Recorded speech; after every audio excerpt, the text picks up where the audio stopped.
hello, everybody out there, and welcome to what I hope is going to be the first ever, well, it is the first ever Creators and Community Roundtable. So, the whole concept of this is to take us as creators who are community leaders of sorts and kind of have a nice show, kind of talking about how we see things going, because each of us as independent creators is going to um, come up or have our own points of view on things, right? Like that's kind of the wonderful thing about all that. And then also having the community being involved, because if it wasn't for you, the community, us as creators, aren't likely to be around. We wouldn't be a thing. And different creators have different personalities, and we have different outlooks and views on things. And so part of that is trying to have that conversation where we get to kind of take our different perspectives. Yeah, so that's basically it. Now, if you guys would like to join my Discord, you absolutely can. We're not going to add any more cameras. So if anyone that's not able to join us inside of the Discord to actually talk with There we us, go. are there any specific questions or discussions that you would like to see us cover tonight? So as we're talking, as we are, going across the various topics that we have pre-planned, make sure that you all throw any ideas that you have in chat. Ooh, Yeah. that's a really nice question, Elger. So eventually, yeah. So eventually, we'll have other creators in here, hopefully, and this will be quite the discussion.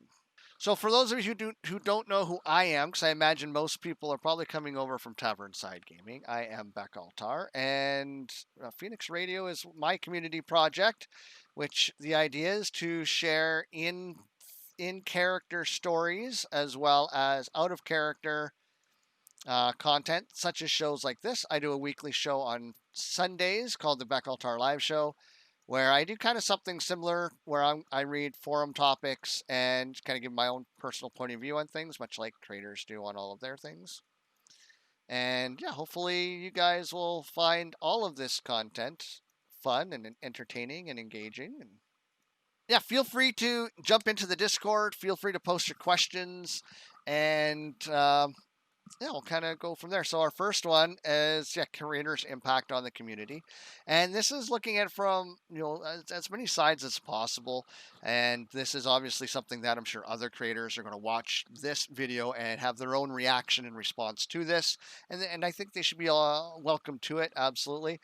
And yeah, the Alzar says, yeah, what is the impact you guys want to have on your community?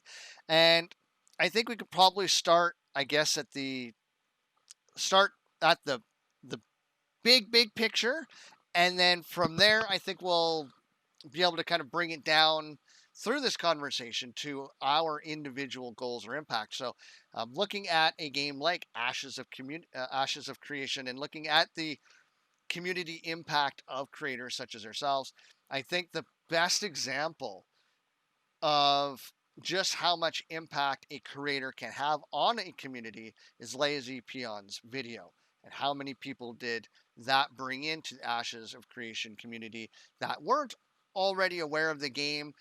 It opened up some big interviews with Asmongold, with Summit 1G, and Shroud, and Tim the Tapman.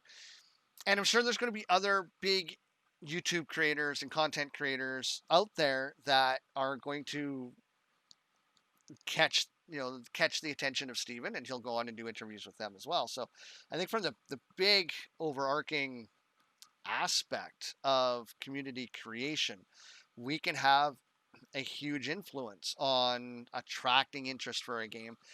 But Oh there yeah. is also the other side of the coin, and that is people who maybe don't understand the game or don't understand some of the concepts. Like I'm not going to name any names, but there's one video that I did come across of a fella that he was a little salty. Apparently, he had gotten in some trouble in the Discord, and he had been removed by the bouncers. And he had a video kind of complaining a bit about Ashes, and that the battle royale, it's supposed to be an MMO, not a battle royale. And again, this is somebody I think in perhaps is willfully choosing not to be fully aware that the Battle Royale was a test, considering that even on Steam, when you look at the description of the game, it clearly says this is a test of systems. And about 3 or 4 months later, there was another video he must have kissed and made up because he was back on the Ashes train and it was all positive, good news and stuff like that. But you can't have people that run into that situation. And this is where I think as a creator, we have to be as honest as possible. But I think it also means that you as the community or everybody else as a community also has to hold us to some level of account as well. And then we should be responsive to you guys. And I think you can really pick out bad creators from the good creators by, are they paying attention to what the community is saying when the community says, "Yo, dude, you're wrong," and Right. provide citation and stuff like that. But I want to try and focus more on the positive stuff. So what are some of the things that you guys love about creators, and what how do you think we as creators influence you in what ways? And I guess that's where we kind of get down to your question there, Alazar, of how do we want to influence our community? So I guess that kind of gives my perspective on the question, and I'll shut up now and let Tavern have a go. I appreciate that. So it's a tough question, right? There are a lot of expectations for content creators. But at the end of the day, I think there are so many different varieties of content creators out there that it's hard to hold everyone to the same standard, right? There's actually a lot of drama on Reddit recently on the official Ashes of Creation Reddit thread or Reddit subgroup, I guess if you want to call it that, where a lot of people are complaining about content creators because they are using misleading titles such as everything you need to know about this specific topic whenever we are in pre-alpha. Now, is that an okay thing for content creators to be doing? On one hand, right, they have to try to grab viewers' attentions with those thumbnails, with the titles of their videos. On the other hand, it is misleading, right? We don't know everything. We can't know everything, right? Most of the game is not even really known, whether it's mechanics, lore, the classes system. There's so much stuff that we don't know. So I think that we as content creators should be held to a certain standard, yes, in that regard. We need to be, like Beck said, right?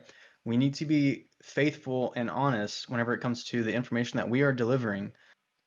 Because whenever we say something to the community, and our community is looking up to us, right? We're doing so from a position of power. Now, maybe not everyone sees it that way, but especially something like the larger content creators, whenever you're telling your community stuff, they expect that what you're saying to them is true, right? So that's a lot of responsibility that some people may not take entirely too seriously, especially on other platforms where the main draw of their content is their main goal is to bring in viewers and they'll try to do whatever means is necessary. Now, that being said, it's tough on YouTube, right? They have to draw in viewers somehow, but maybe it can be done a little bit more, tasteful. Um, my and like I mentioned before, I'll go ahead and talk about my personal philosophy on content creators and my specific style, right? So I am not a creator that is looking to potentially just make it big in Ashes of Creation or any specific game or genre. I see myself not necessarily as a streamer first, but more of a community manager, right? Um, I'm in the military. I have, a lot of different people that I work with, and I have a large community that I feel like I belong to. And so whenever I see myself interacting with my chat almost daily, right, building those relationships, I see it from the aspect of I am building and managing a community. So that's my philosophy on it, on being a streamer or creating YouTube content. It all ties together and just building a community and creating a space where people can come together, whether they agree on everything or not. That's not the point. It's just where it's a place where they can come, share ideas, and just make those relationships that make these games that I do choose to stream more fulfilling, both for me and for the viewers alike. So that's my personal philosophy, and that's how I want to impact the community by not just bringing more people to Ashes of Creation, but by also growing this community that we are creating together, right? And that includes working with other content creators, building up their communities because a lot of us in the Ashes of Creation category, we do share a lot of viewers, right? A lot of the people that are in chat with us tonight, right? I've seen them in 2 or 3 other different streams today.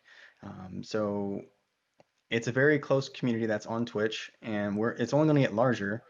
But by helping each other out, we're growing the overall community, and I think that that's extremely important. Not to just focus on yourself, but also bring people up with you. So, We're also influencers of a sort. oh, for sure, for sure. I was influenced to buy a package and spend some money already on the game because not only of what the developers are putting out, and there's a lot of content out there, but also looking at the community because I enjoy a good, fun, positive community.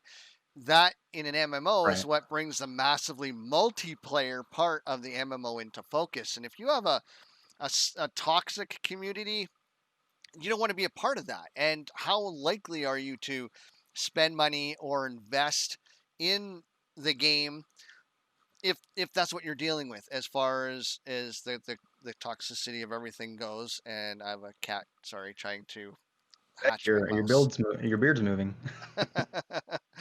So come here. Yeah, and I agree. Toxicity is going to be in every community, I think. And I think it really is up to not necessarily the content creator. Yes, they have some abilities to kind of manage and moderate toxicity, but I think it's important to remember that it's also the community's responsibility to help the streamers with that, right?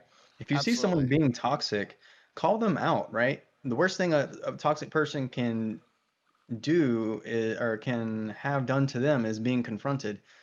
Now they expect it from the streamer or the content creator, but whenever other people in the community are calling them out, it lets them know, hey, okay, maybe what I'm doing is not funny or not, it's not just for banter. If it's actually, sometimes they just do it for the lulz, right? But that's an excuse. It's not the community has to come together and have like a strong stance on that.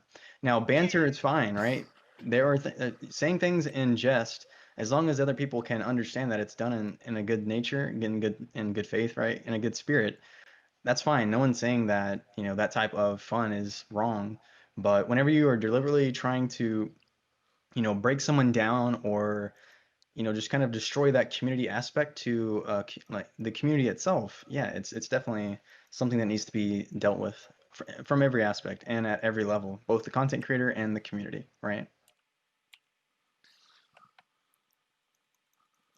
It also helps when you have a very fun, positive developer team as well. That's one of the things that I really do enjoy is watching Steven. And you can tell he has definitely a passion for this. He's not just I like to say he's a rich kid creating the game that we all wish to do, and it's not saying that in a derogatory form. If I had the money, I would be that rich kid too. And what I really like though is he's including everybody else. Right? He's not just that guy that's saying this is the game that I want to play and kind of tough nuts if you don't want to play it with me. And he seems like he's really trying to stay with what his core beliefs and his core values are for gaming, which I really can't say I really disagree with much. There's one little bit about the corruption system and PKing that I'm not absolutely thrilled with, but I want to see how it works in the alphas, betas before I really put my foot down. I mean, I have a YouTube video about it, and um, and I think I expressed my thoughts and feelings quite well with that. And it's still open to some evolution. I like that he doesn't have a lot of scope creep in the game. And when it comes to content creators, for us, that's really good because then we're we're able to talk about what we know and Right. not get called liars for it because things are Yeah, for constantly sure. changing all the time. Because that's the one thing that I think really sucks about a lot of games is when they have too much content creep, and then we have to constantly put out new videos or talk about new Right. things, and that never I works think out very well. Yeah, and I think it really like whenever there's so much content in the game or so much content that's constantly being released, right? It makes it very hard to explore the world as well, right? And I think Steven's done a really good job of having his vision, making it known that this is pretty much what's going to be in the game, and that but saying, "Hey, we hear, the community's voice, right? We hear the player base. and we're not saying that we won't add all this stuff. It just won't be necessarily at launch, right? Maybe it'll be in a DLC, maybe it'll be in an expansion, but you all have good ideas, and we are taking it into consideration. But still staying true to his vision, right? Of this is what we have to have at launch, right? And that's pretty much it, right? So not going down the path of that scope creep, like you've been saying. There, sorry, just resizing your window here. 'Cause No when worries. somebody joins the channel and your window changes size. It's gonna get smaller and smaller. Hopefully not. Just confirming it won't be paid DLC, right? Yes. As far as Steven has said, the only thing we will ever have to pay for is the monthly subscription and in-store cosmetic only items. There's no pay to win, no box cost, no DLC cost or anything like that. And if you look at $15 a month, and you look at, I think there are probably a couple million people out there, at least, that are looking for a game, something like this. He will make his money back in the first year, 18 months, and then it's just gravy after that. And so I think he's being very genuine and very generous in Right. that he's going to profit off the game, but he's not looking to profit off the game via the box sales. And I think as gamers, how many of us bought into Anthem or bought into some of these other uh, games that they're unfinished, they're incomplete, but we shelled Oh out yeah. $60 to $80 or more, thinking that we were getting this wonderful, wonderful game, and we got nothing out of it. So the risk for Ashes of Creation is $15 US. That's it. Like if you don't like the game, what are you out? $15. And I'm willing to bet if you got into the game and you got not a lot of playtime in it, there would probably I'm not going to speak for them, but it seems like he's very confident in his game that if somebody goes in, gets 5 hours played time and just says, you know what, I want my money back, I have a feeling they're probably just going to do it. They're just why bother and why deal with the bad press? And there are going to be people out there who aren't going to like certain aspects of the game. I'm not sold 100% on the action combat because I don't have a lot of familiarity with it. So I'm not saying anything good or bad about it, but I spent 10 years playing World of Warcraft. That's all tab targeting. So that is kind of what I'm used to. At the same time, I kind of like the idea of I actually physically have to play a role in my attacks, in how I'm dealing with other players or other characters, and just kind of standing there, just button mashing. Like I literally was falling asleep in raids in World of Warcraft because I was the healer. I'm main Yep. heals. I am main healer, and literally it's just one button main tank, other button off tank, and I just go heal main tank, target, heal, off tank, heal, main tank. And I just go back and forth and I'm just nodding off, going to sleep. Yep.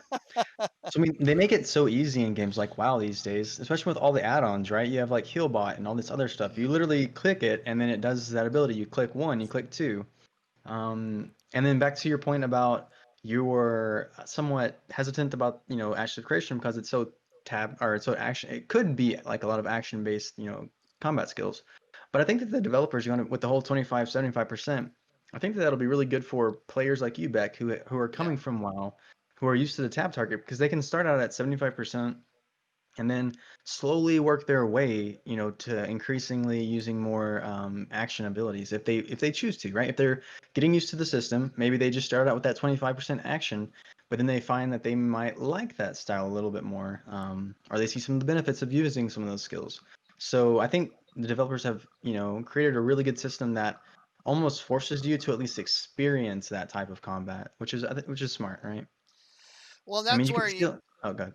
Oh, go ahead. No, finish your thought. No, I was just gonna. You can still choose not to use those 25% of your abilities and stick strictly to your tab target, but the option is there to grow yourself as a player. And this is where having content creators is really good because it's the content creators that are going to help Right. finagle that stuff, right? We're going to be able to look at all of these systems and help explain it to people that might be like me and a little thick in one area and not so thick in other areas, and really get a good understanding of what's going on. And that's going to save the developers from maybe creating massive tutorials inside the game because they know that we're kind of taking care of it.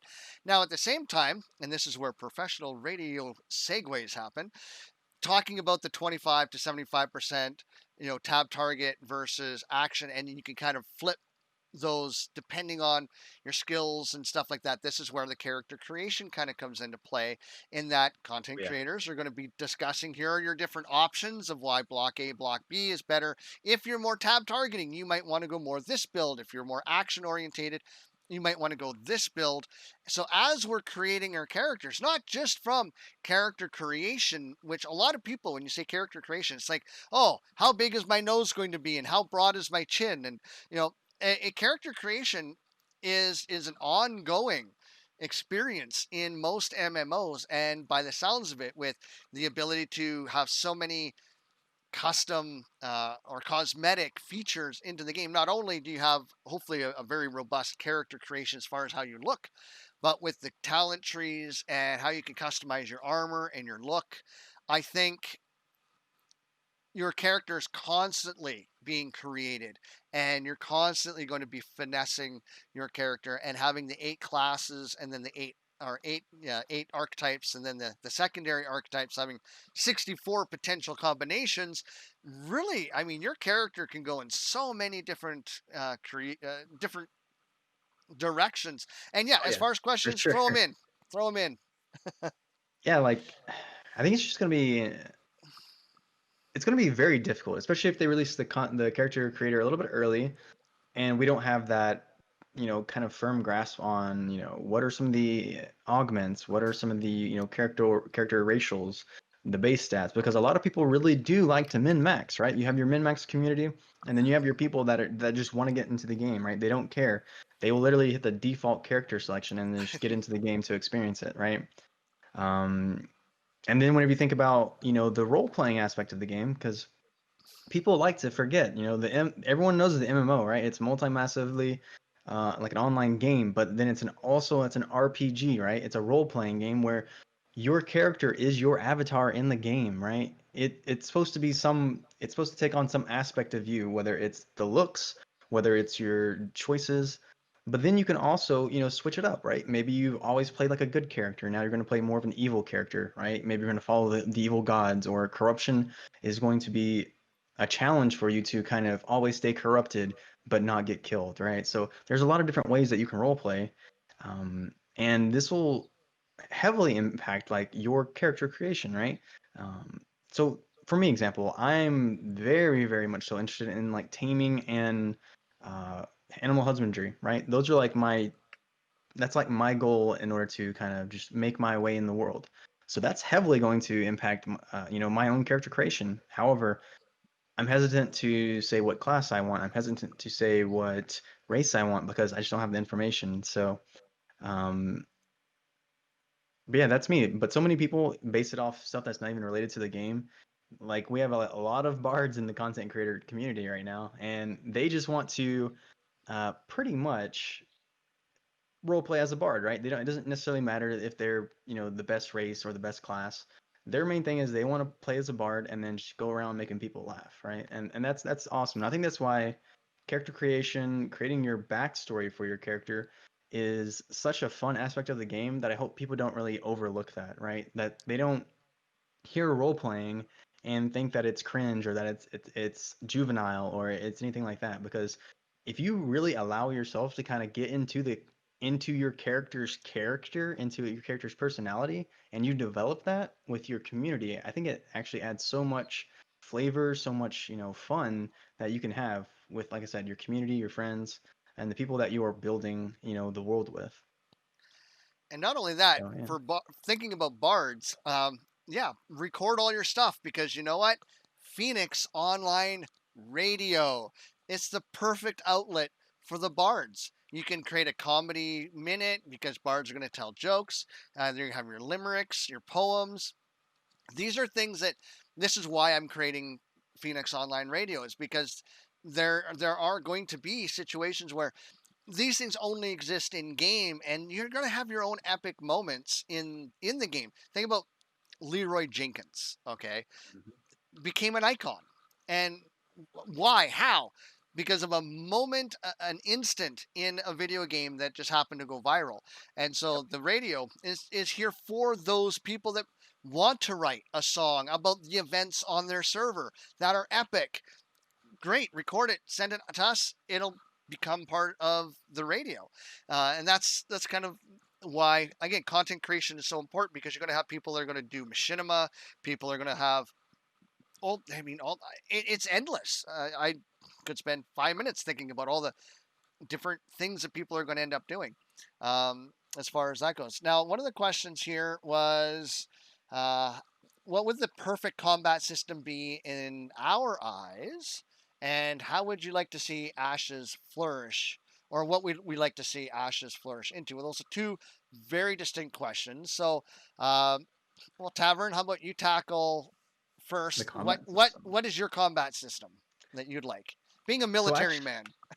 being a military man, I actually think Steven kind of did a really good job already, right? He has the open world PvP experience that you can opt into via, you know, turning combatant, right? With which you can vie over, world objectives like the different world bosses. You can fight over open world dungeons and raids, and that can be seen as really fun for a lot of people, right? Not only do you have to do the most damage against these bosses, but you have to defend yourselves against anyone else who wants that loot from those bosses. Now, you can do this in multiple ways, right? You can either have a large guild and dedicate a portion of that guild to defending, the rest of your guild from, PvP attack. You could hire mercenaries, right? Mercenary that are players from different guilds.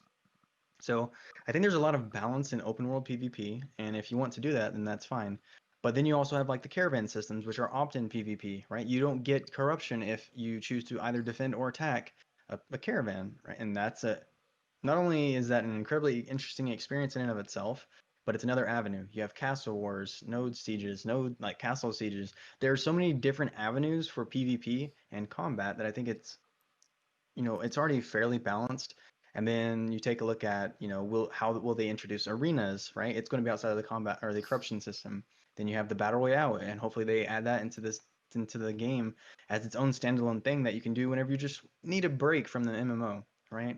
So I like how Steven has balanced the PvP side of combat. Now, as to PvE, again, like we've already touched a little bit on the tab target versus the action combat system. I think that I will personally have to wait until Alpha 1 and Alpha 2 to get a better idea of some of the not finalized versions of combat, but some of the updated and upgraded versions of combat that we will see since, the Battle Royale was last seen. But I like the fact that you can slide amongst the 75 and 25%, minimums and maximums. I think it really enables the player to personalize their character, their play style, but it still adds in a little bit of a push to getting you used to other forms of combat. Like you were saying, you're not an action, skill person, and that's fine. But I having might that little be. push, and you might be, and that's the reason that I think Steven did that, right? To give you that push to, hey, use 25% of these skills, see which ones you like, and maybe it'll change your mind. So I think Steven It's did a really good job. I think he used his design team to the best of their ability. They took the best of some of these other MMOs, some of these other, first-person shooters, some of these other battle royales, and he's trying his best to incorporate these systems in a succinct and effective way to make Ashes of Creation as good as it can be. So. and for myself, when it comes to the combat, kind of looking more specifically at that 25-75, I'm imagining casters will more likely have more of the tab target. They'll probably be more towards that 75% of, you'll just tab your target and you'll just be able to cast your spells, and for the most part your spells will probably arc and whatever and hit their target. But they've also shown that there's going to be some spells like a channel spell that you have to be on target. So if you're missing your target, or you're not dead on your target, then the damage isn't going to be 100%. I think tanks probably will be, again, one of those classes going to be more tab target, where you're on the main boss and you're just sitting there just watching your health, watching your aggro, and just firing off your different abilities to maintain the aggro and do what damage you can. Whereas a fighter or a rogue are more likely to be action orientated, Yeah. especially rogues, because you're probably going to have a lot of bonuses to backstabbing damage. So if you're behind Right. somebody, so different classes I think are naturally going to have a preference towards one or the other. But I think each class, by the sounds of it, is also going to have a number of skills or abilities that is going to force them to have that action oriented combat. And I think that's good. I think you need some of that. So I'm not falling asleep in a raid as your main healer, and your tank's not falling asleep in the raid, just spamming the same three abilities, via macro. And that I think keeps everybody on their toes. As far as, overall combat, I like the fact that it's not balanced for one versus one. Right. As much as I hate to say that, because I'm going to be a cleric, I'm going to be a double cleric, I'm going to be the uber healer, I'm going to be uber squishy unless I can out heal a lot of the damage. But I shouldn't be able to outlast a fighter or outlast a rogue or somebody who's dedicated DPS. That Right. just it just doesn't make any sense to do that. And I like that idea because that means my playtime is going to be invested with my friends. It's going to be invested with my community because it forces you to play together. And that to me is what WoW gave up by the end of Frozen Throne. You didn't need to be with anybody. You could pretty much solo almost all the content, and then they made it worse by doing the group finder, right? Looking for Right. group killed the guild. And that kind of did it for me as far as WoW. I still played, I got mists and all that other stuff, but it just was boring. I only needed friends for the really really important stuff, and even then I could be a barely geared guy, still get into a group for whatever, get a couple pieces of gear out of it, and boom, now I'm into mythics. And I don't know a single person that I'm talking to, and nobody's talking because nobody has to, because the game is so easy. You're just spamming your buttons, and it was easy mode. Everybody got a trophy. So I like that the combat system of this game is going to not only force you to create your character, to kind of go back on that, to be very intelligent to your play style. Again, that 25 to 75%, because your play style is going to differ. I might like more of the active action combat or the action healing stuff and less the tab targeting. Maybe, and this I wouldn't be surprised by, the action stuff might actually do more healing than the tab targeting healing, because I have to be more active and I have to get my heals on cue, on point, and that would give me a higher chance to say crit on a heal. Right. Whereas with the tab heals, maybe my chance to crit isn't so hot. So all of these things go together, I think, is going to make for a very fun game. It's going to suck when I'm out picking flowers because I'm going to be a herbalist, and some rogue comes up behind me and goes, "Give me your stuff!" And then I die and they take my stuff. That's going to suck. But hopefully, Right. I'll have a pocket rogue on my own who's going to fall out of the tree and go, "Oh no, you don't!" And Yeah. Well, that point right there thing is like it hits the nail on the head, right? And tying it back to character creation, I think some people see, the Discord or they see the official forums and they see these guilds recruiting already, even though we might be 2 years from launch. But the thing is, the people that are getting into guilds right now or getting into these communities, they are able to play different games with their community. They're able to yeah, become used to, working as a team, and they can actually, like theory craft. Okay, what classes do we want? What classes do we need in our group? If we're going to group as 8, right? If we're going to quest together, if we're going to gather together, what do we need? And like you said, Steven and the development team, they're not balancing the game around 1v1s, right? It's going to be around these groups of 8 or 16 or 40 in the case of world bosses, if not more. Um, so they're able to, talk with each other, say, hey, um, you want to be a cleric, that's fine. Okay, when we get to 25, maybe you can go this secondary spec, or maybe we need a tank. So who wants to be a tank, right? You can really kind of tie that into your community experience as well. If um, if certain people want to play a certain class or a certain archetype, you can get with like you can make a group of 8 already right now that you think that you might want to play with at launch, and then just keep stay in touch, play games together, and that can help guide you in your character creation, especially if like you're kind of stuck, not sure what you want to do, then you can kind of maybe even fill a role. So yeah, there's like so many different ways that you can tie in combat, you can tie in character creation, and generally speaking, it all ties back to how you want to play within your community, right? Which I think is really cool. But there was an interesting question that I did see.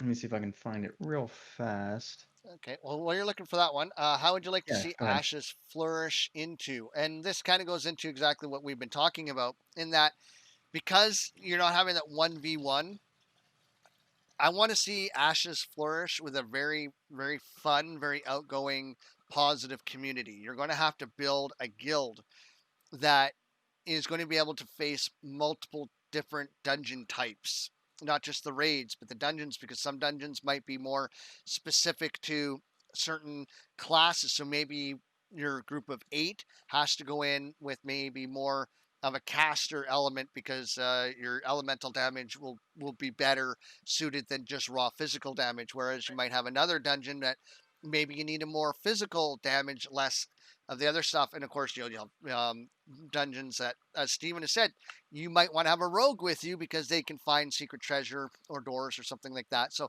for me to see the game flourish, it's all about community, because at the end of the day, it's your community that builds good guilds, and your good guilds are going to advance content based on the node system, and that is going to open up the world to more stuff for everybody to do. And if you just have nothing but toxicity and infighting, your server is going to atrophy, much like your nodes. Right. So, and I'll add to what you're saying because I 100% agree with you on the community, but I think that the community has to go into the game with that expectation that eventually they will lose what they've built, right? Yeah. Even if you get to that stage 6, I would say eventually your metropolis is going to be destroyed, and it'll make way for new metropolises to take over. As long as people can keep that mindset and understand that Ashes of Creation is about change, right? The avatar of creation, right? It's a phoenix, and like Stephen has said before, whenever a phoenix dies, a new one is reborn, and that is that symbolic, gesture of change, not only in the world, not only we as players will be changing, but the world itself of Vera, the different nodes, it'll be changing as well. So if the servers can manage to avoid toxicity with having that mindset that hey, this is about community building, even if we are at odds with a different guild or odds at a different node, in the end this is the point of the game. So let's give it our best, right? Let's defend our nodes. But whenever it comes time to us and we've lost our node, hey, that's fine, right? You can still have fun within the game. Maybe you can experience the game in a different way, or maybe you can try to join a different node. But as long as you're coming with that mindset of avoiding toxicity and just having fun with the game, I think that yeah, community and building that community up as a server is definitely feasible. And don't So, forget, there's strategy mhm. in changing nodes. So you might have been part Right, of a level 6 metropolis for a few months, and now you've finished all the content in your right, immediate area. It's like, well, you know what? The next node is a level 4, and say it's a scientific, where you're in, say, a militaristic node. Well, maybe you let yours atrophy, or somebody, you just clean it out, hoping somebody's going to siege you. You right, let it die, and then that refreshes the game. And that's the one exactly. aspect I like, is end game isn't end game, at least not for a very long time, because there's so much content that is going to be behind all of these other nodes that we have not unlocked yet. Right. The things that I think is kind of ties into both the things that you had, which is earlier on, like the creator's impact on the community and the idea of the game flourishing, is as content creators, in order for Ashes to flourish, that idea of loss has to be a part of the conversation right from the Yeah. get. Yep. Because one of the things that I've seen answering questions as long as I have in the Discord is people coming in and getting worried about the PvP system, getting worried about corruption, getting worried about like when are my items going to drop and things like that. And this idea that you don't get to do everything. There's content that's just not for you, and Yeah. this is the mentality that's not in a lot of games right now. And if you want to have a healthy community, I think that managing that expectation, especially as the community grows, when you've got this big influx of Asmins and Summit stream coming in, and I don't want to call it a casual audience because I don't think that's fair to a lot of them. It's the games that they're used to favor casual mechanics. And Right. they might be a hardcore player, or they might be a mid-core player. It's just that's not been the norm in games. So as they come into the community, I think helping educate them on those things and helping set that expectation is going to be a big part of how Ashes is able to flourish. Exactly. Yeah, and that's what we were kind of touching on earlier. And if y'all don't know, this is Farazan speaking, one of the fellow content creators and just someone who has joined the Discord and is talking with us. So if you all want to join that discussion as well, make sure that you all do join Beck's Discord. Yeah, Yeah, Discord will get you the link. And and if you are a content creator out there and you want to be involved in this show, this is going to be weekly. And I'm hoping that every week we'll have some of the same content creators, and maybe we'll have a totally different palette of content creators. The idea is this is kind of a social interactive bit where we can all just do exactly what we're doing now, and maybe add a few more camera spots for those who are watching on Twitch. So thank you for joining. So So I you said did you had a find, question? yeah, so Hanson, and then I'll just say all the numbers. Hanson 2453690 said it is rough a little because a lot of PvP players are willing to do PvE, whereas I know a lot of PvE players want no part of PvP, and I wonder how much conflict that will cause.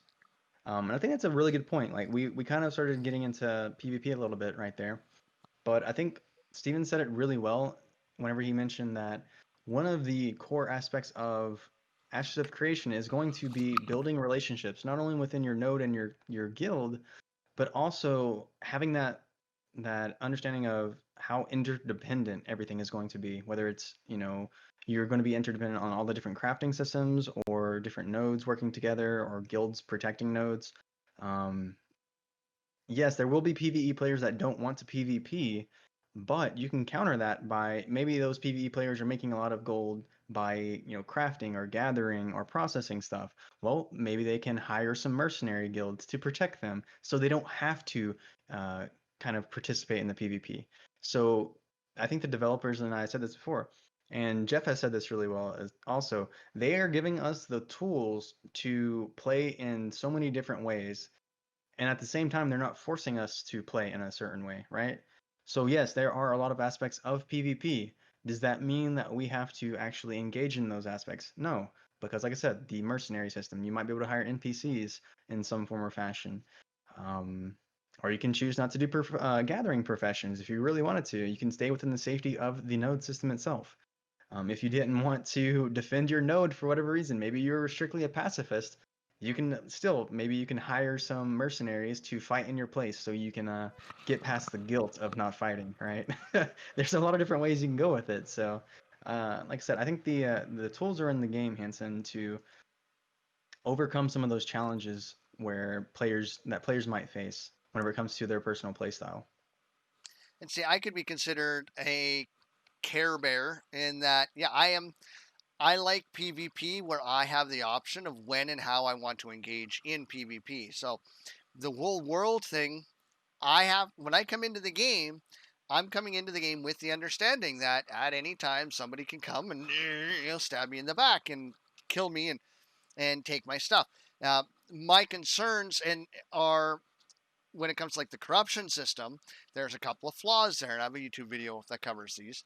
One of the flaws is well, if I die and I do not attack or I do not defend myself, I take 100% death penalty.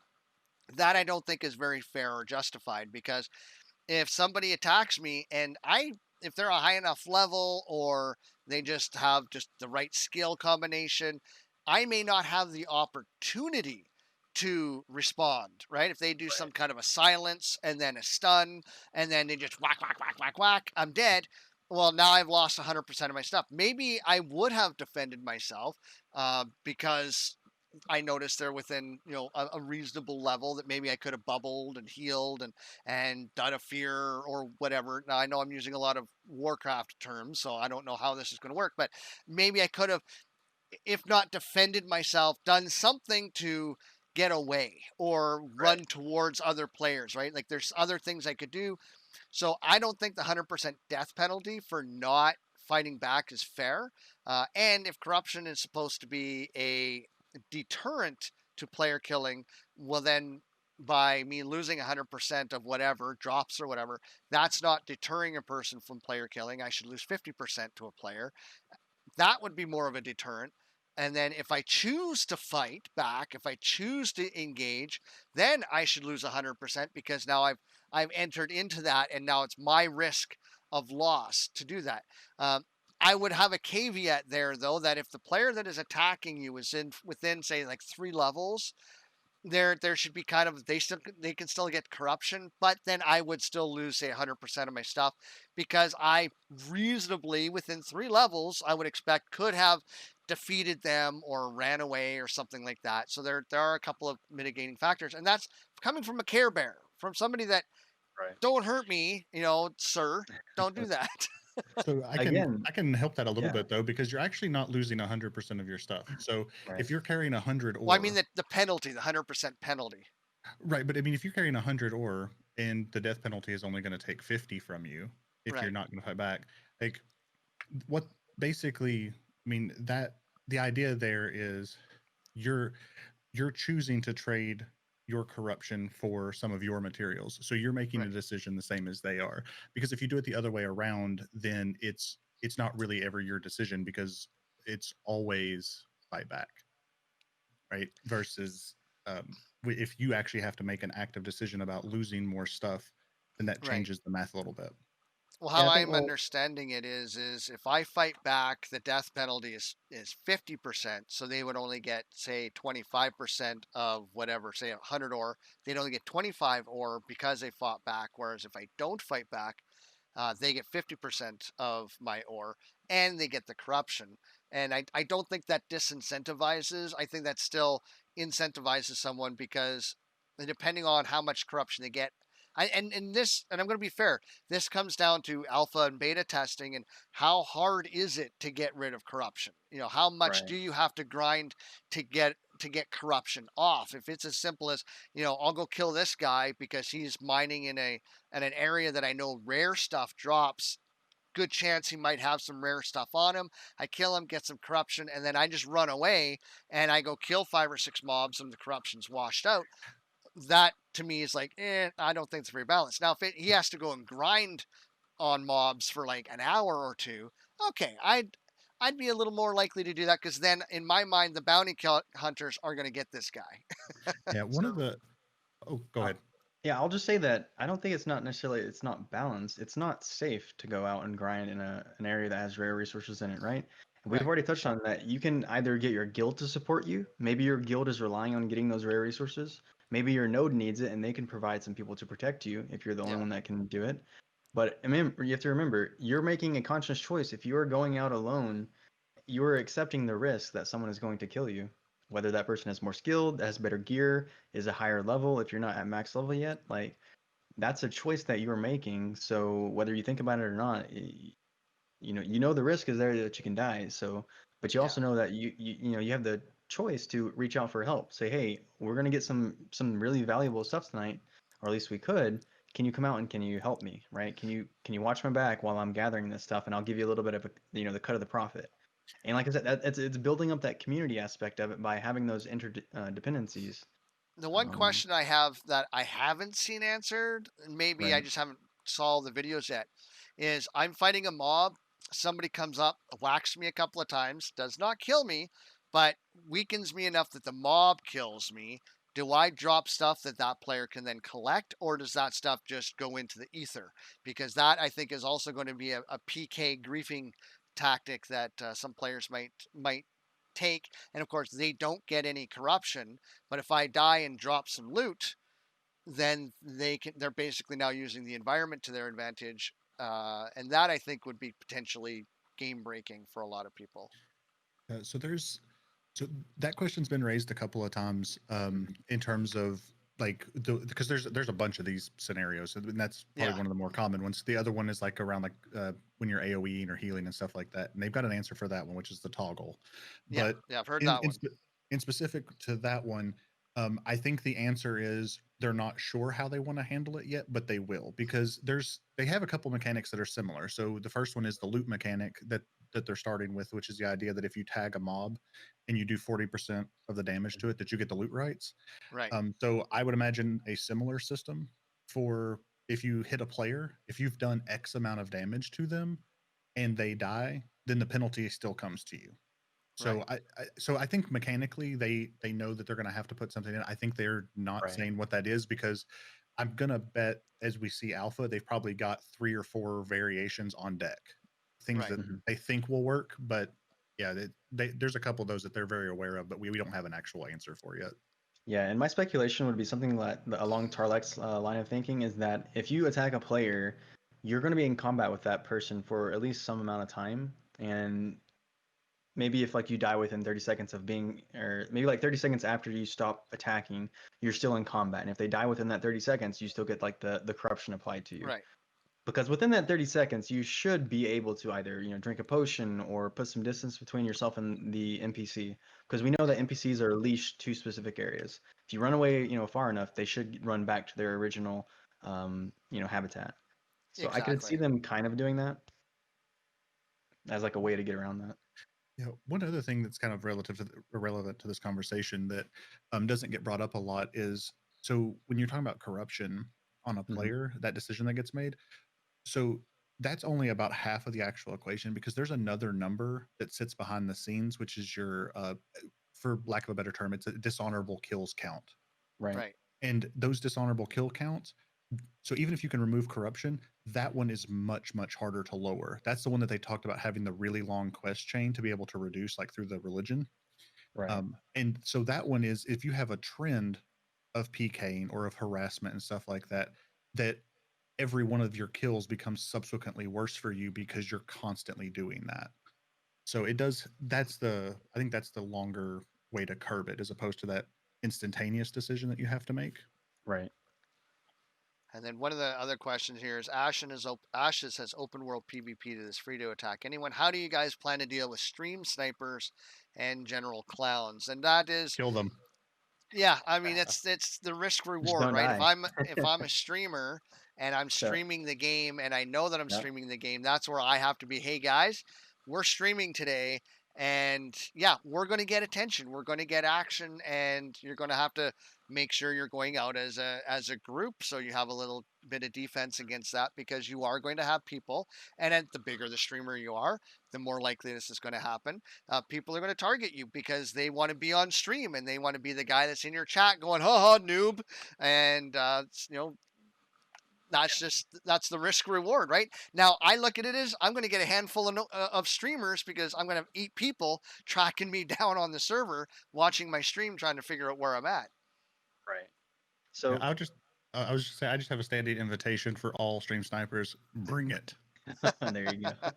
So like my view of it is stream snipers generally, at least the amount of stream snipers generally rises or falls with your level of like, the level at which you stream at. So Asmongold probably has, hundreds if not thousands of stream snipers. At the same time, he has tens of thousands of supporters, right, who follow him from game to game to play with him. Now, I think the answer to stream snipers is having a really good community that is willing to have your back, right? And if you choose to play with your streamer, that's kind of a role that you have to put yourself in, right? Yeah.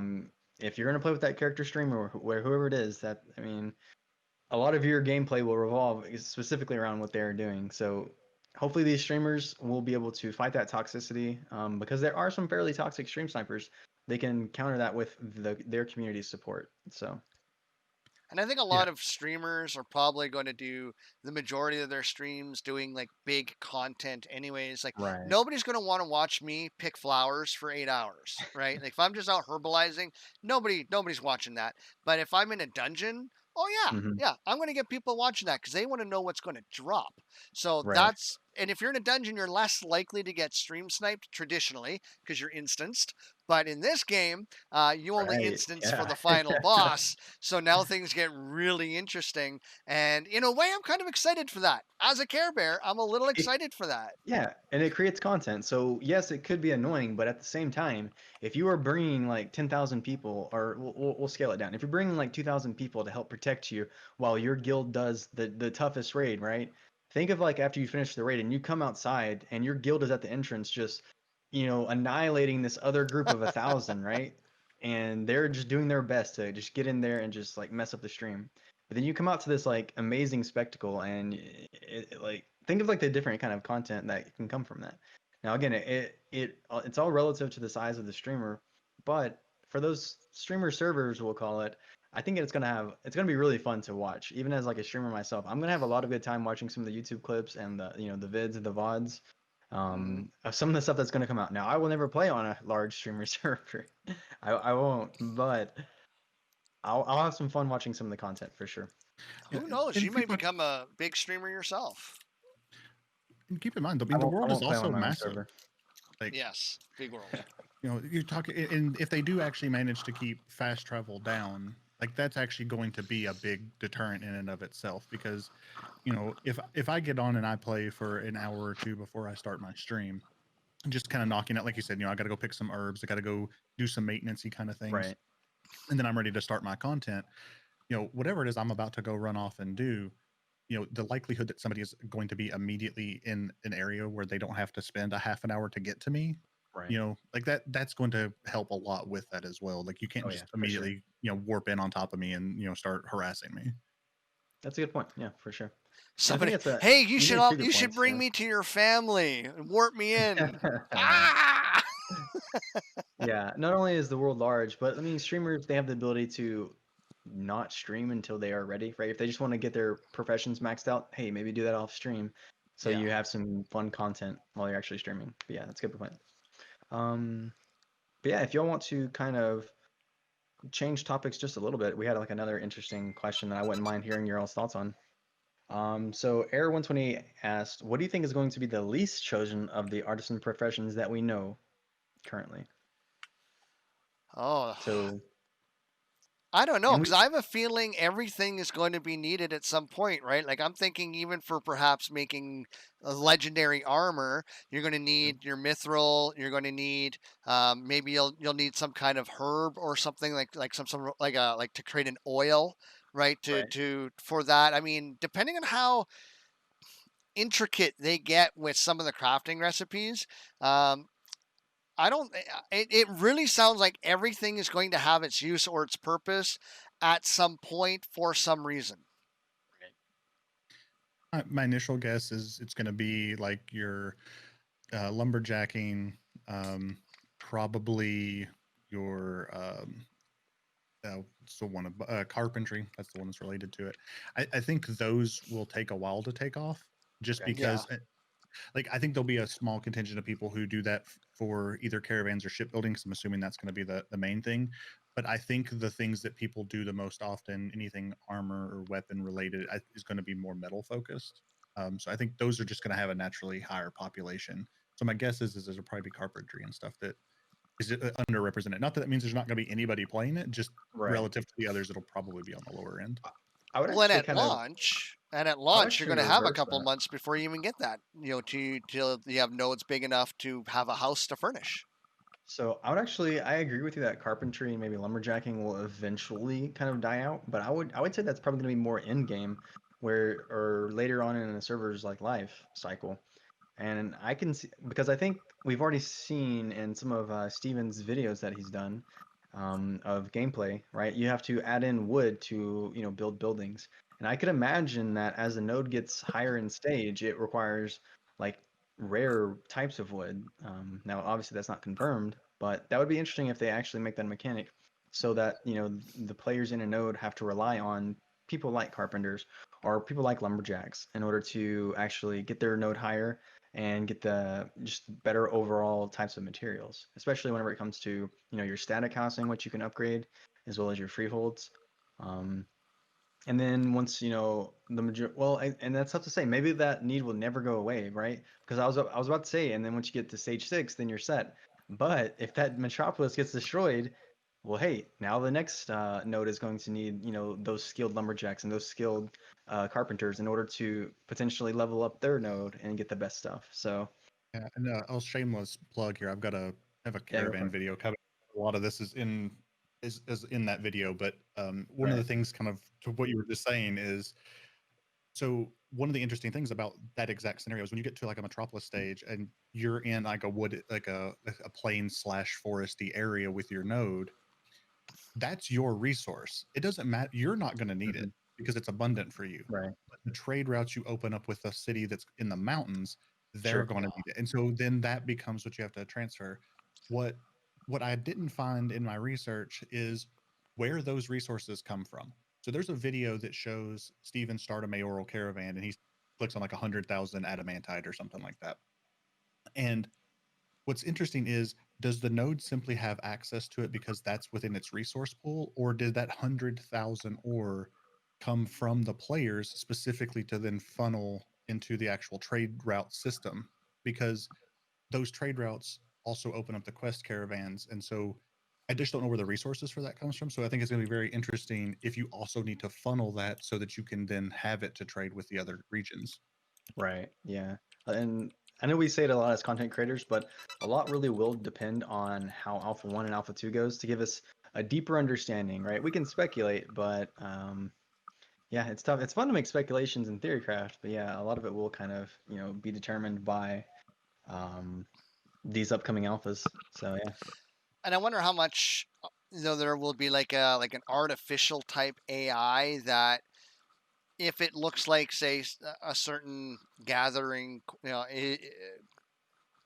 ability isn't maybe being used as much, that in some city somewhere, it's going to there's going to be a demand, so that if you're looking at the world market, then it's going to say, hey, you need to to do X, you need to go here, or this is where the value is if you want to sell these items, and that might entice people to say, hey, we got a forest out front, and over in the desert, they're paying a lot of money for wood. Let's go do that, and that might ignite it. And then, of course, that also gives people who are looking at that saying, hey, I don't do this kind of stuff, but there's going to be people over there basically mowing down a forest. Let's go kill them, take the wood, and then we'll go sell it. Yeah, for sure.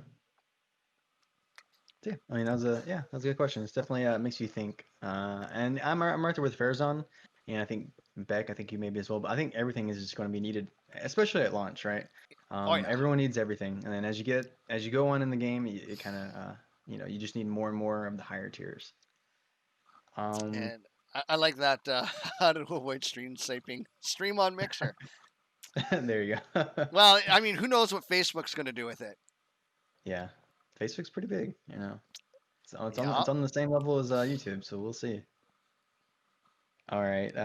This is another question from another of my community members, Prismia. She asks, "Do you think treasure maps will be able to be forged and/or traded?" So we know that there's a particular race that is known for its dabbling in astronomy. Do you think that they might have the ability to, make these or not necessarily quest maps, but the treasure maps, and you have to use some type of astronomy in association with that? We know that there might be like a scribe profession, which could maybe either tie into some type of cartography, which could be tied into like treasure, finding. So, what do you all think about that? My guess is it's probably not going to be too much different than the maps in Final Fantasy, that where you look at it and there's some landmarks on there and then you have to go find those. Like, it'll be a little easier, or it might be a little harder because you don't necessarily have an entire world map that you can look at while standing in place, because there the land does change, and like what landmarks are there is going to change a little bit. And then whether or not you have access to that depends on whether or not you've been to the scientific node and went to the library or whatever the special building is that gives you that info. So I think it'll be harder than that just because of the limited information, but my guess is it's probably in that wheelhouse. I would like a mini game though. Like I wish there was a mini game with it. Like because I mean I think if I'm remembering correctly, there was something about like you could gather rumors or something with the treasure maps as well. And this is something I barely remember, but if that's the case, like some kind of mini game added on top of that would be really nice. And I don't know enough about it to have an opinion Right. yet. I'm still learning. No, that's interesting. Yeah, well, I mean, just coming from someone who doesn't have the information back, would you like to see like the ability to maybe even hide treasure somewhere, and then in order to do that, you had to create like a treasure map? Like, would you want to just be able to, make treasure maps just in general? I think. Um, Like, would it well, be the like thing, NPC generated or right. someone Well, the placing thing for with the treasure thing with and stuff? treasure maps is you're gonna have to have a treasure that Yeah, is yeah, going that's to what I have was to just thinking there at the end. spawn.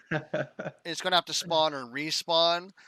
So you'd have to have some means of that treasure would spawn within an area only if a player with that map is in that area. Otherwise, you'd have people spawn camping Right. treasure locations.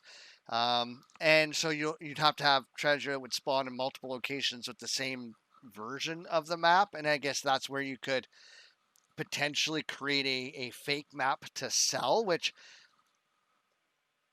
would be a roguelike thing to do to kind of scam people. I mean, that would be kind of that is a risk reward. I mean, either I'm selling you a real map or I'm not.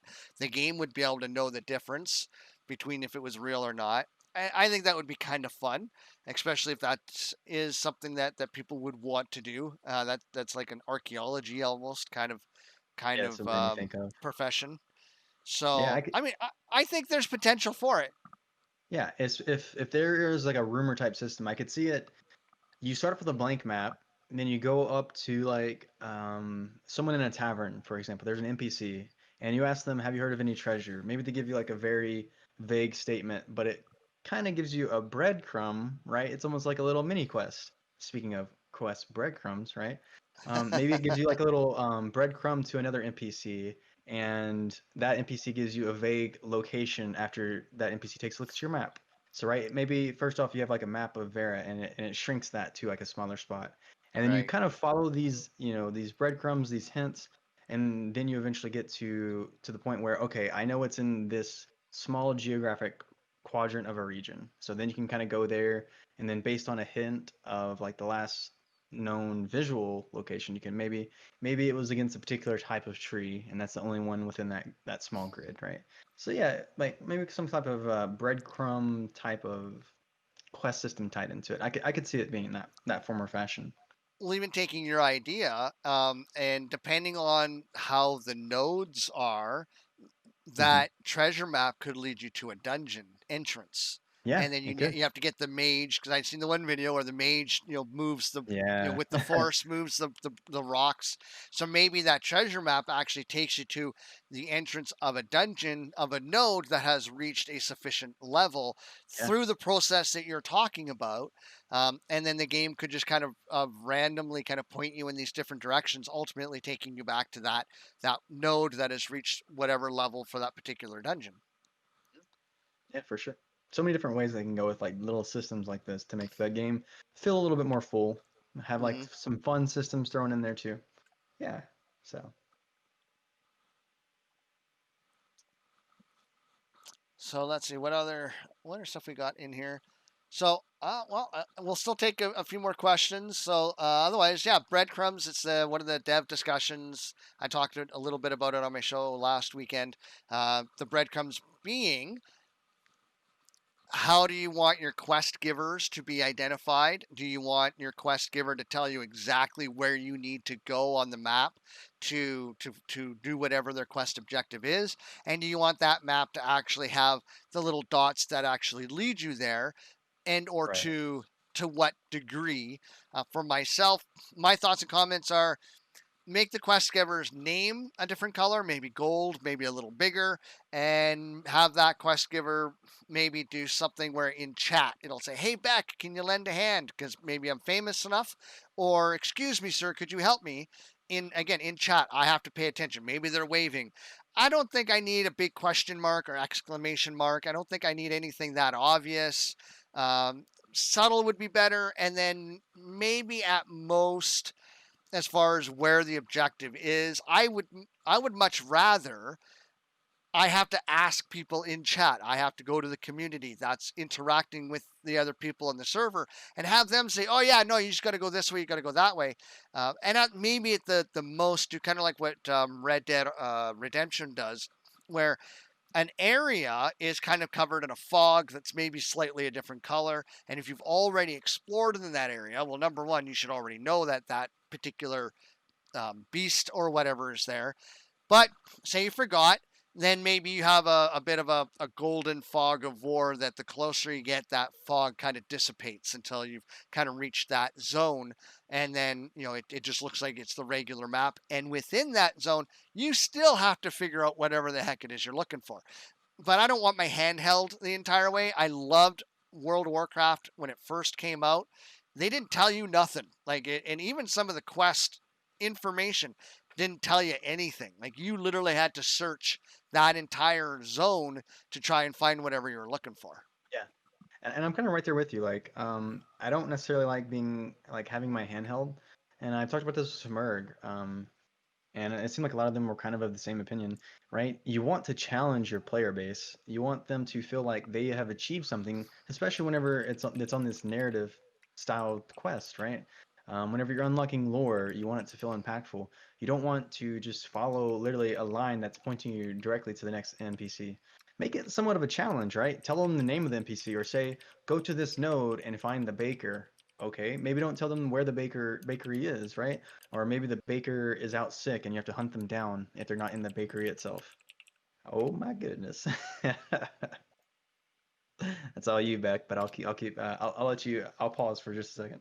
Oh no, we're Okay, doing the live radio show, so gotcha, I'm gotcha. not gonna. So yeah, I think that it's fine to have some indication that there's a quest giver in the local area, and then that you should be able to see that little visual and then go speak with them to find out, okay, well, what is this quest, right? What do they have for me?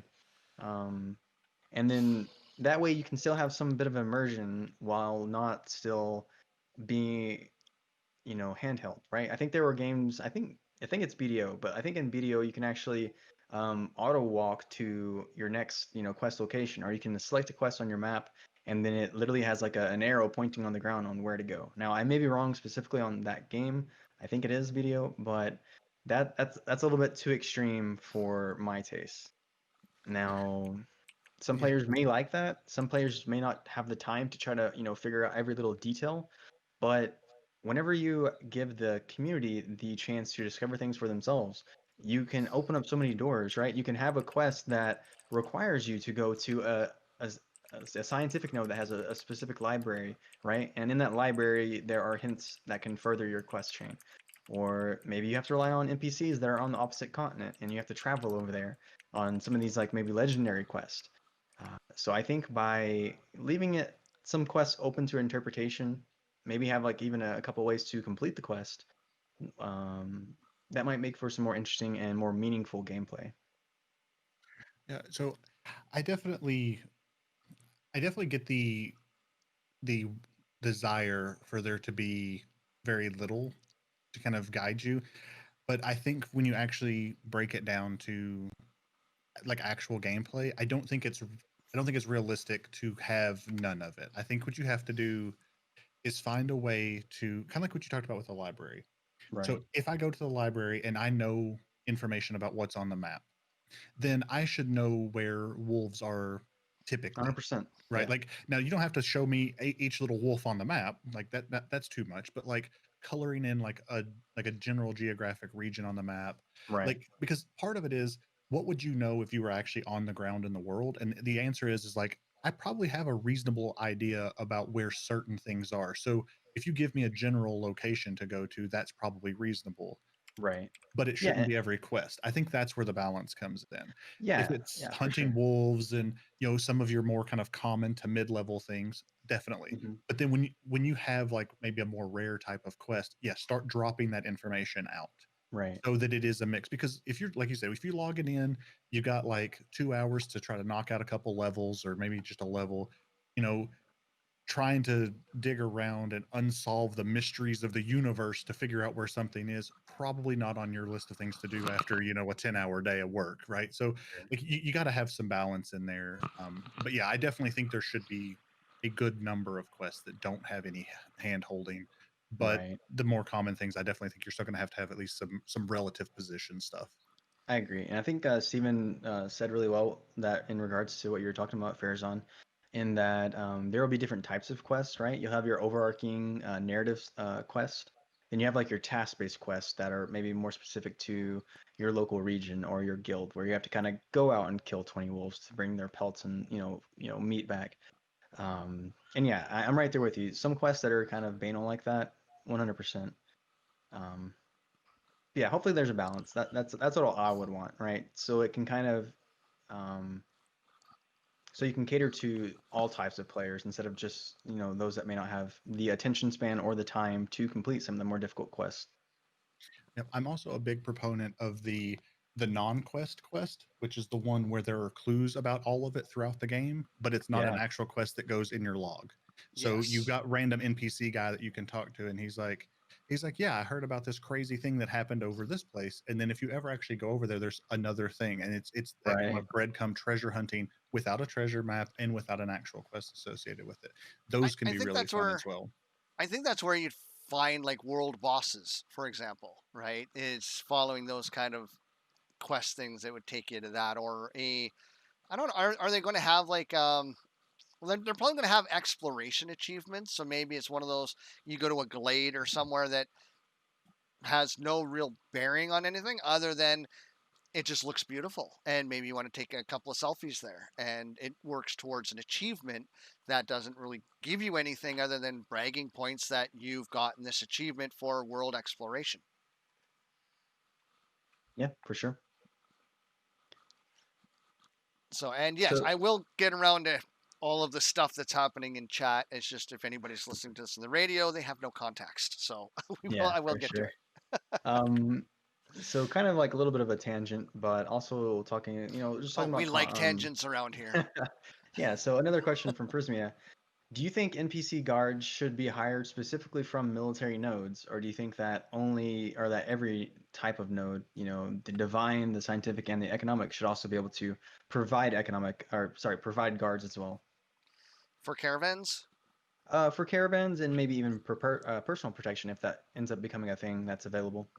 I would say for caravans, all the nodes should have that as a service. I would do that as a NPC service as opposed to maybe something that's directly tied to that node. So, for example, like we have a commercial that's Securavan Insurance, right? It's one of the commercials I wrote recently for the radio, and that would be like your third-party business that is going to franchise out, and you can hire mercenaries, and they will protect your caravan. Um, Right.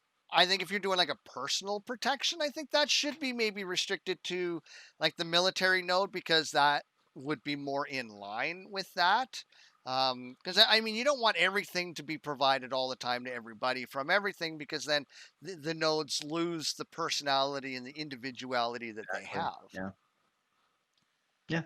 What do you think, Farazan? Yeah, I think that one's tough because like on the one hand, you know, the more uniqueness you can drive into a node, I definitely think that's better. But then it gets into like if you start trying to apply some realism to it, any big node is going to train a military force. Like even a scientific node, you know, does that mean that only a scientific node can have, you know, like sorcerers or like intellect or wizards type of thing, right? Something that's like an intellect based endeavor versus, you know, it's only the meatheads over in the military node. You know, so I think it's tough because like there's a certain amount of realism to it to have it just be out of the military node. But I think from a practical standpoint, if I'm running a caravan, I'm gonna have access to some level of NPC guard. So I maybe don't I'll know. change up the question. Do you think the NPC guards that you can hire from a military node are more effective? Maybe they are more damaging, or maybe they take less damage.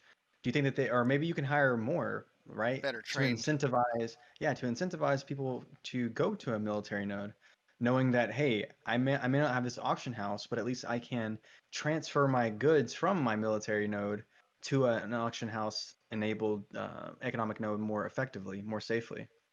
So I think you have two scenarios there. So the first one is if you're in a military node and you're starting a caravan there to go to somewhere else, can the military node mayor, can they pull the value of, or I'm sorry, the expense of their caravan guards down if you're like a citizen or whatever?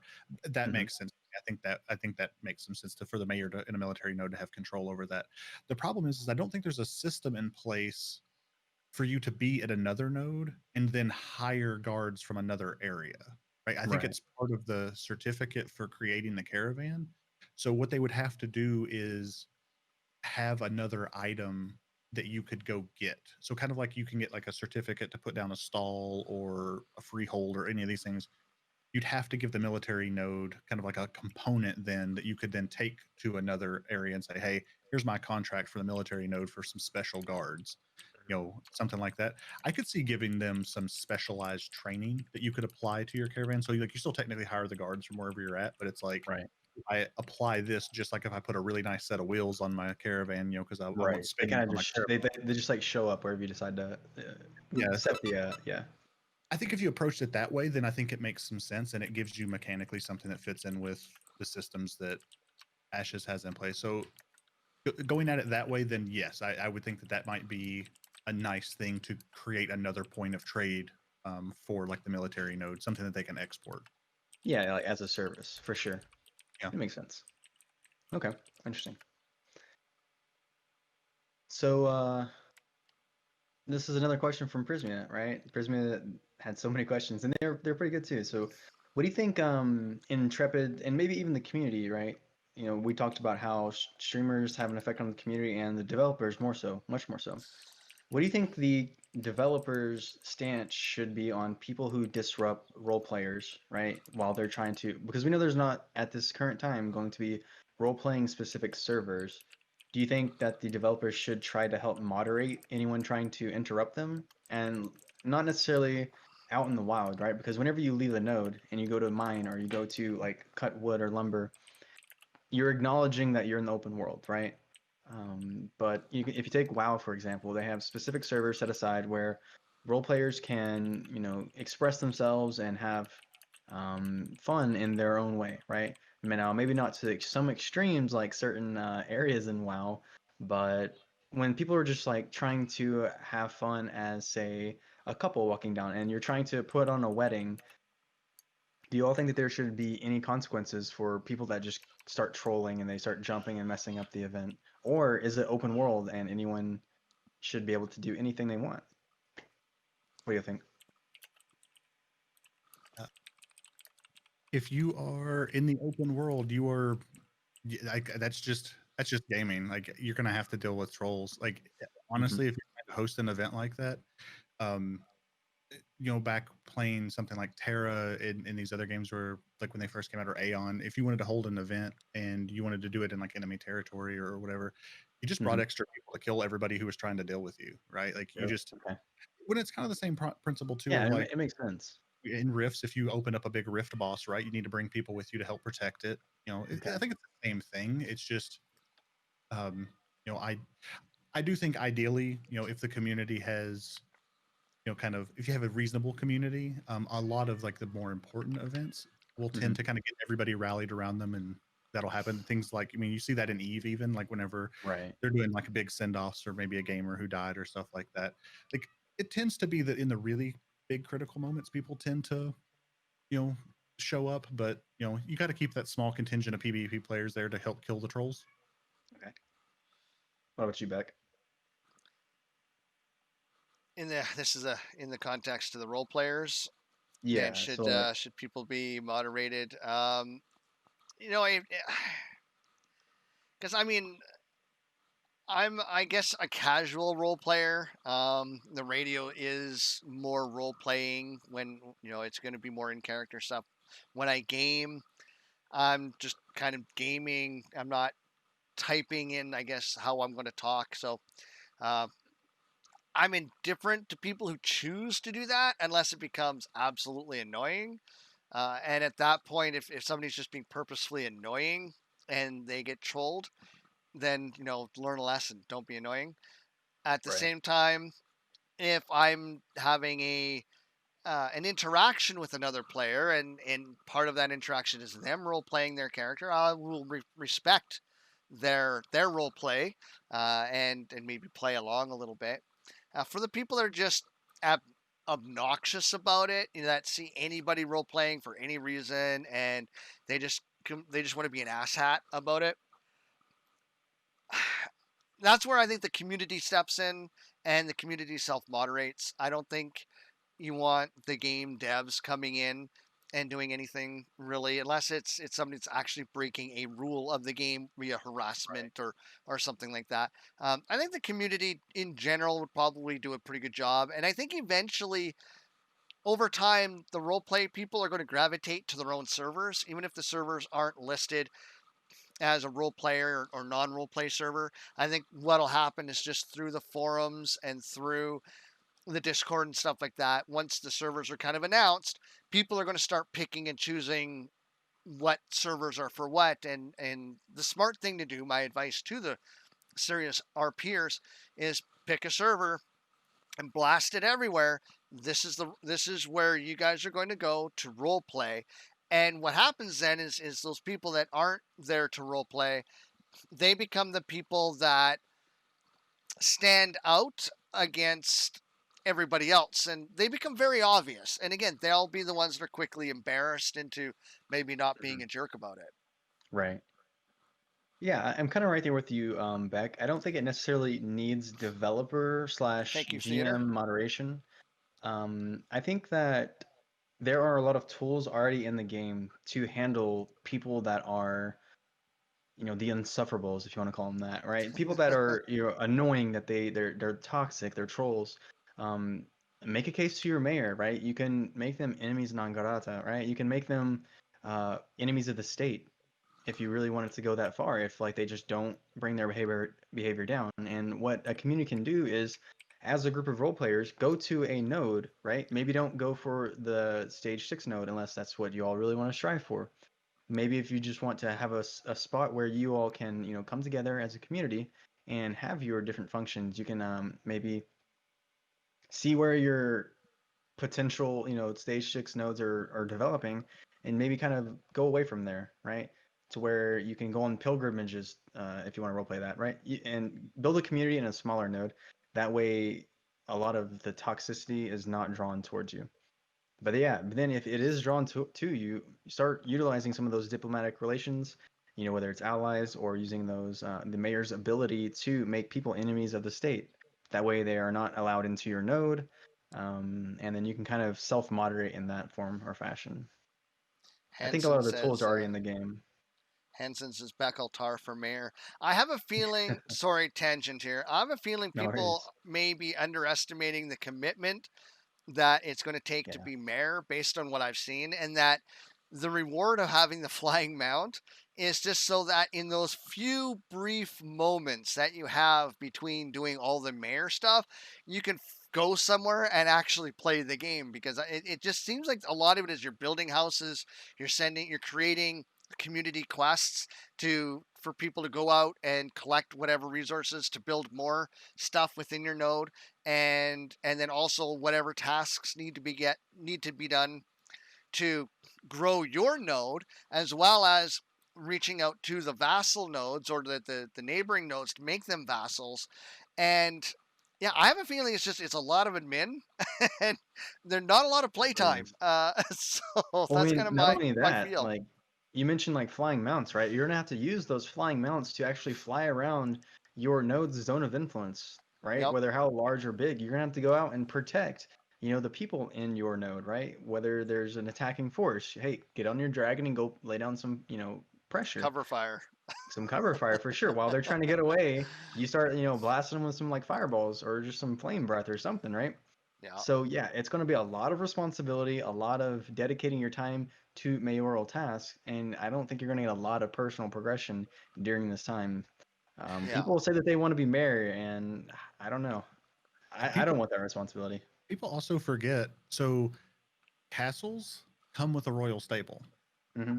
Yeah, you Yeah. don't get that as a mayor. You have to choose to build it, which means you have to make a Right. choice not to build something else. So you can't even use a flying mount as a mayor until until you've built that stable, and you're going to have to then convince the people in your town that it's okay for you to have that over having, more housing or having some other building that's going to give the people Good some kind point. of bonus. Hmm. Right. Yeah. Yeah, because it's not like the castle where you get it for free. See, I did not know that, so I learned something today. Yeah. Definitely. So I don't know. We've been at this for about an hour and a half. Do we want to continue? Any other questions out there or points that anybody wants to make? Farzan, is there a particular topic that you would like to bring up for discussion? Um, Well, I don't. It's awfully late, so I doubt we have any people from the EU around. But I don't know if you guys saw. I tweeted it out, but there are now job postings for the EU on Ash's site as of today. Really? Yes. Nice.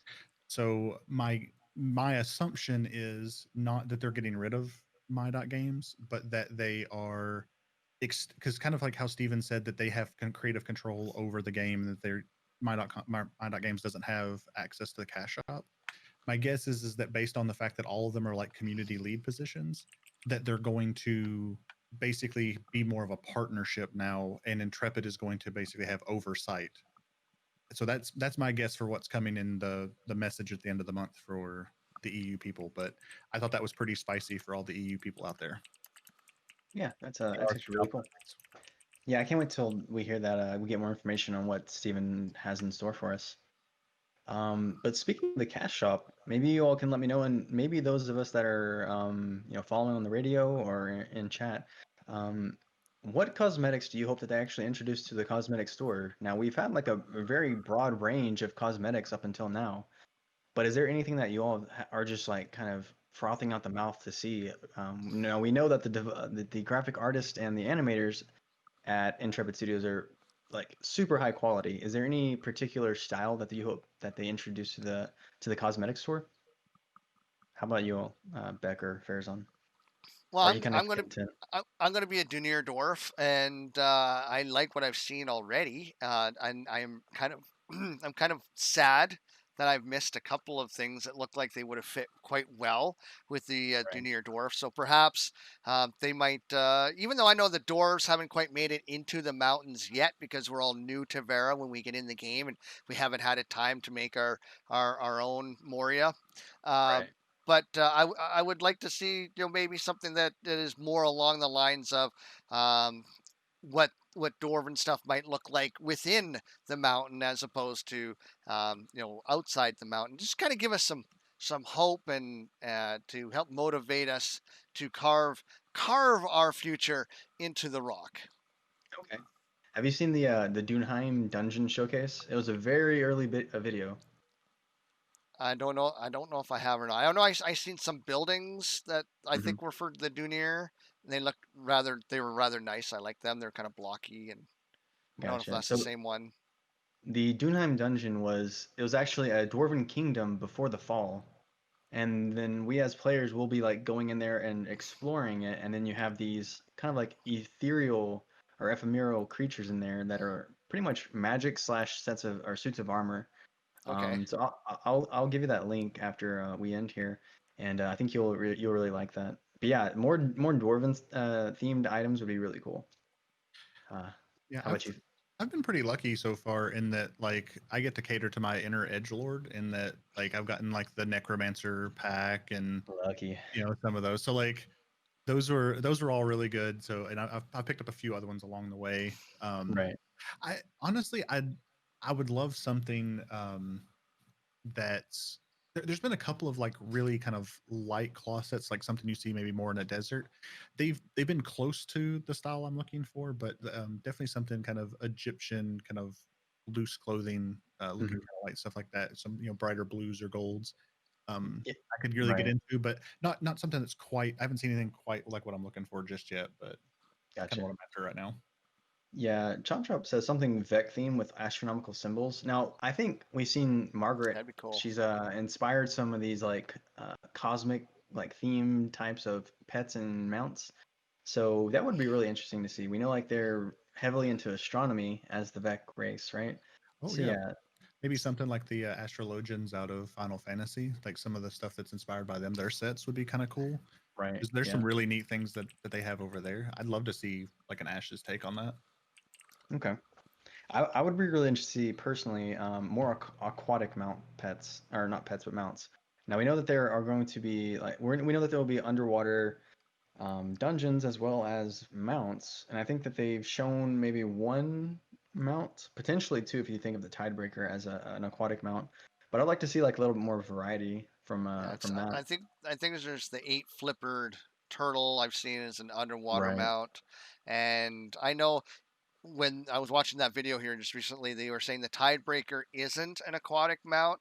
I'm just hoping that if you're riding through a river, you don't get auto dismounted on the Yeah, Tidebreaker, because that would make sense, right? it looks like when their horses jump in the water, you auto dismount. So Right. hopefully that doesn't happen with all those. But yeah, I think. Well, there's the new snail one. That looks like that might be somewhat aquatic. But yeah, I think Maybe. if there's going to be a lot of water in this world, then definitely some. And looking at what they've created so far, I'm really having a hard time picturing what they're going to come up with, because they've really taken things to a very different level when it comes to a lot of their creature designs. Like whoever thought of a giraffe meets zebra meets anteater? Um, it's a creature. Yeah, there's I some would love that interesting big concepts. rhino looking mount, like the Oh, big like I rhino know. thing they showed Thursday. Oh That yeah, should like be the a siege, I need that. mount. Oh god, yeah.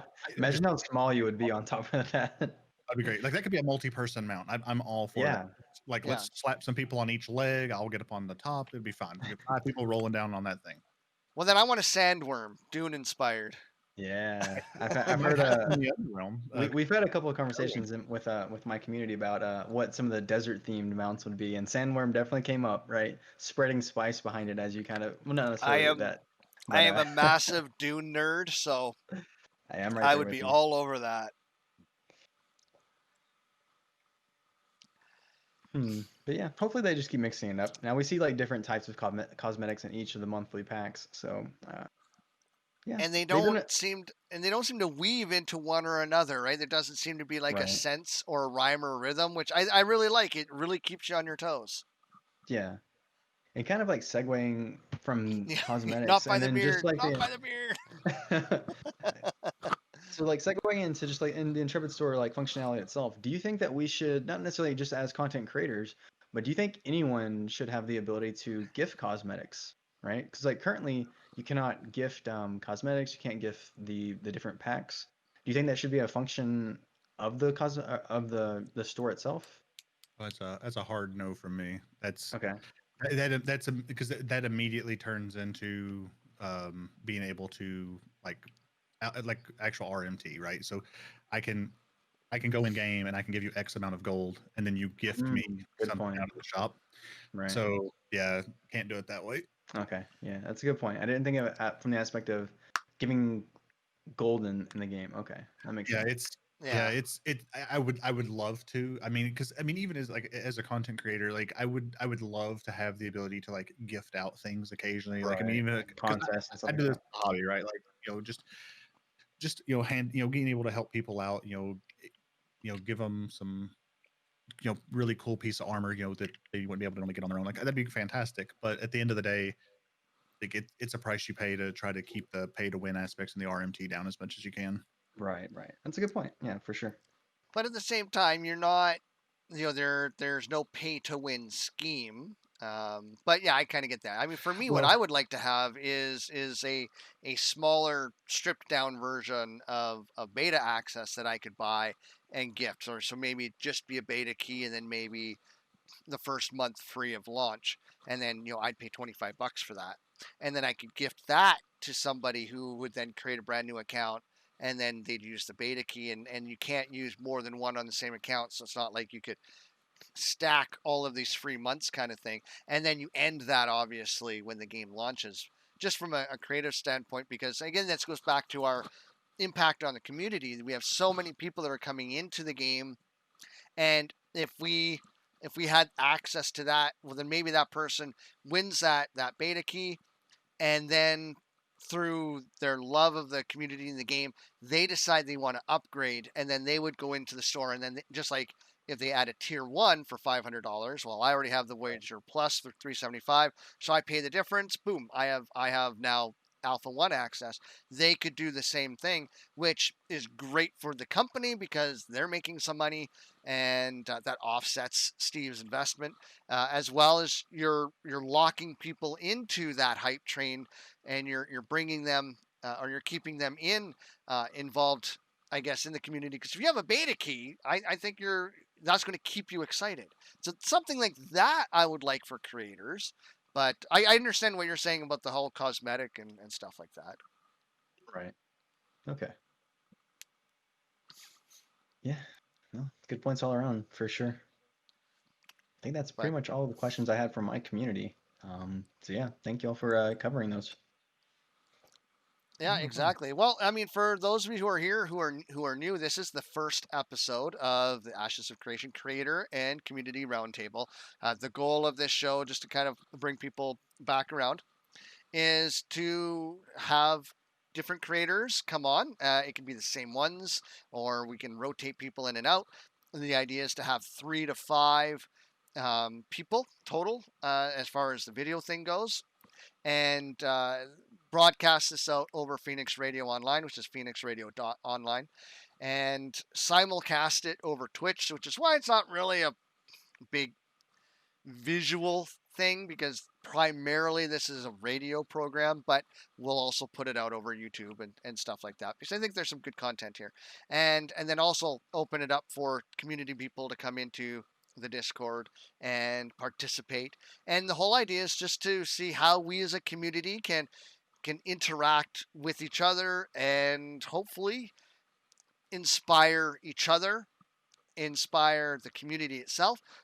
Maybe we'll have some really good, awesome conversations that the development team hasn't maybe thought of, or we can take a conversation that's already happening on the forums and just really expand on that. And then for the development team, they might see this and go, hey, these are really awesome ideas, or we didn't understand how passionate maybe the community was, because text is one thing, but we actually get to see people and hear people's voices. You can see and hear the passion that we have as community creators, and as you have as fans. And hopefully this will be a weekly show that will only grow and get better with the community, with you guys. Yeah, 100%. Well said. Well said indeed. Yeah, and thank you for joining us tonight, Farazan. Oh yeah, no problem. I join these things whenever I can. I just happened to see your post. And sorry, I would normally have my camera and everything set up, but it's not currently ready. Yeah, no worries. Just hot last minute. Yeah, that's okay. And I mean, as many of you guys noticed at the very beginning, even when we did have everything set up the way we thought it was, it didn't quite work out that way. So there are a lot of bugs and stuff. I'm working with technology. Even myself, I'm not wholly used to yet. But this has been, I think, a very enlightening conversation, and I want to thank you both so much for coming. And I want to take this time to really thank Woodchip, who gifted a whack of subs to people, and Upfront Poop Dog, who also gifted a bunch of stuff, and Theater Elf, who gifted 100 bits as well. So I want to thank you guys very, very much for that.